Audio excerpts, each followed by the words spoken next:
Welcome back, friends. Today we have the brand new Senco FN91T1 framing nailer.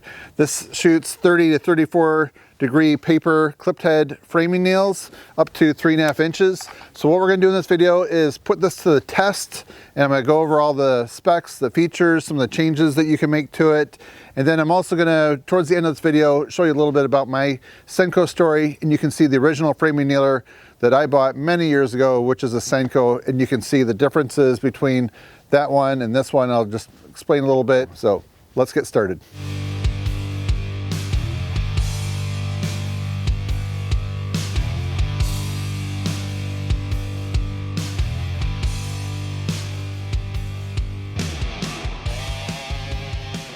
Okay, so if you're looking for a pneumatic framing nailer, this is a good choice to consider. It won the Pro Tool Innovation Award for 2022. I'll have a link to that down below. So this was launched in June of 2022, and it's known to have a really nice balance of power, durability, and ergonomics. So one of the nice things when I show you later on my old nailer, just the grip and the ergonomics and the balance is really quite an improvement. It's very amazing.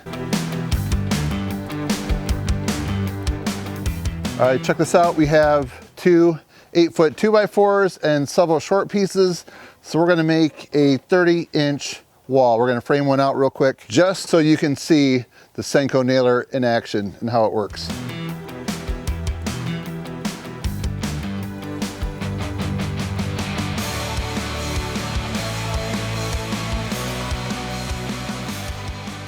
Okay, so here's a quick look at how I mark these. Liking that.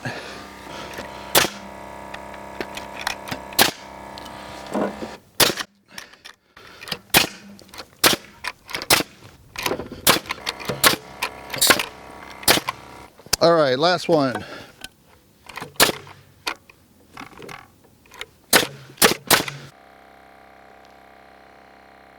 Do it right this time. All right, so what do you think so far? So we're gonna do like a rapid fire on here. It's gonna be as rapid fire as I can get because the compressor won't keep up. But we'll just go through and shoot all these nails out right here, just see how it does. Let me grab another clip.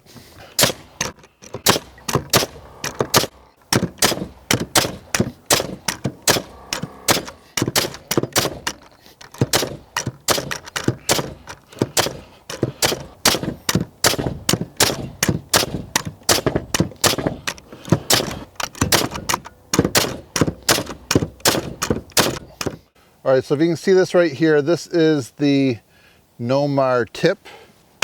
There we go.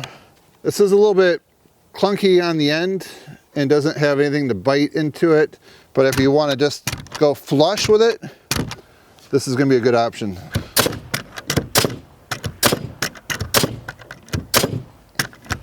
All right, now I prefer to have the tip guard off. So let's see if I can do that without... Oh yeah, okay. I thought I might need like a screwdriver to do that, but if you push hard enough, just watch your fingers, you can get it off. I think it helps to wear a glove.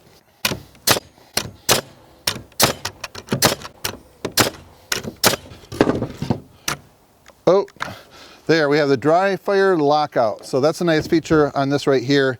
So there's still some nails in there. It's not shooting blanks. There is what's left. There's 6 nails. All right, so here's the official count. We have 89 nails right here. I'd say that looks pretty impressive. What do you guys think? Let me know down below. So if you're wondering where this framing nailer is made, it's made here in the States in the Ohio production facility. So from what I can see, this nailer is made to be a workhorse, just to go all day long. So one thing I know about Senco nailers in my years in the prefab housing business, this is what they used in the Elkhart, Indiana plants where I would visit and see several manufacturers. So I've seen that these nailers right here have proven themselves for years and years, just going all day long in factory settings where they're just constantly building multiple houses with a lot of repeated action throughout the day. And it's made to go in all different types of lumber, including engineered lumber, LVL beams, things like that. So if you're wondering the weight of this, it comes in at 8.75 pounds. It's 14.13 as far as the height goes, 17.25 inches on the length, and then 4.88 inches on the width. Then the hook right here, this rafter hook, which swivels from both sides, that's made of aluminum.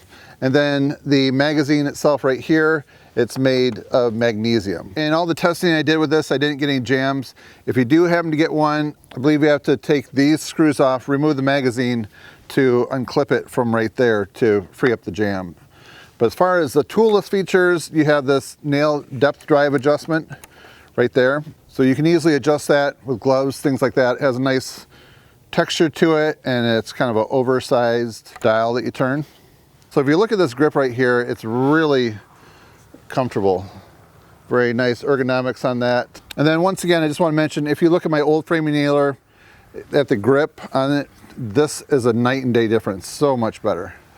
Definitely like this.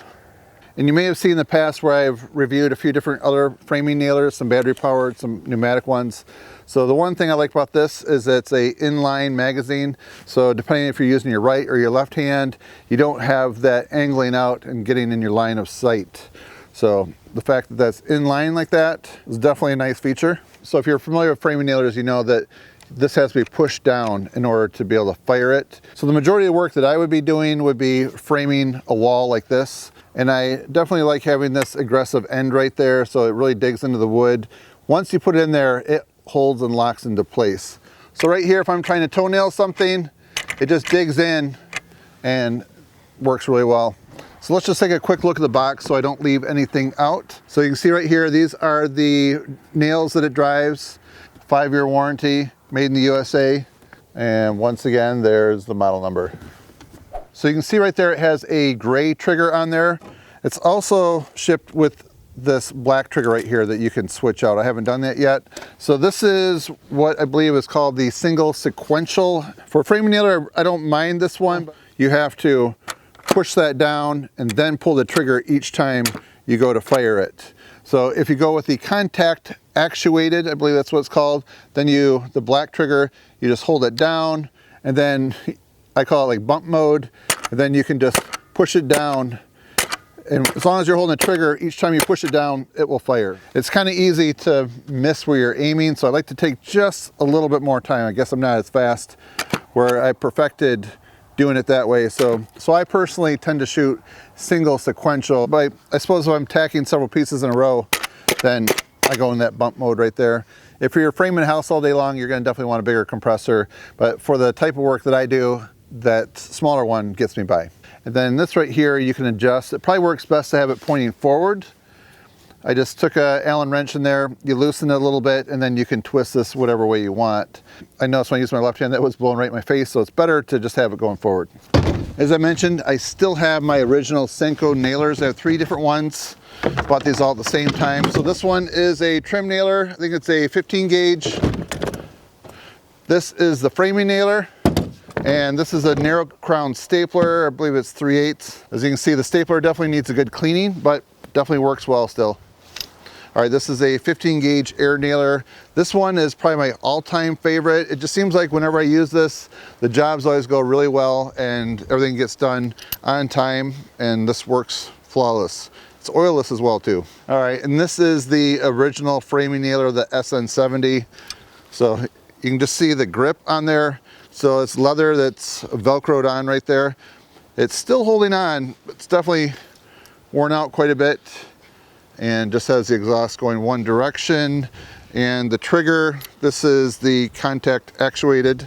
So we'll put some drops of oil in here and test this out real quick. Haven't oiled this in a while, so I'm gonna put 10 drops in. Same amount of PSI as the other one. I think we're around 85. All right, there's 4 nails left, and this does not have the dry fire lockout.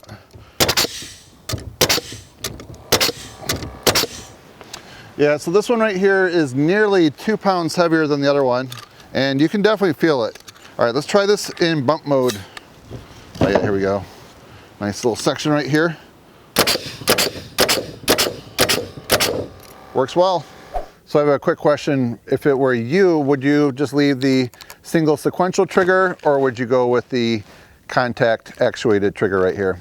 All right, then right down here you can see the nail size, 30 and 34 degree paper tape nails, and it has a capacity of 80. And the shank size, 0.113 to 0.135. And then when it comes to loading this, I'd say everything works really easy.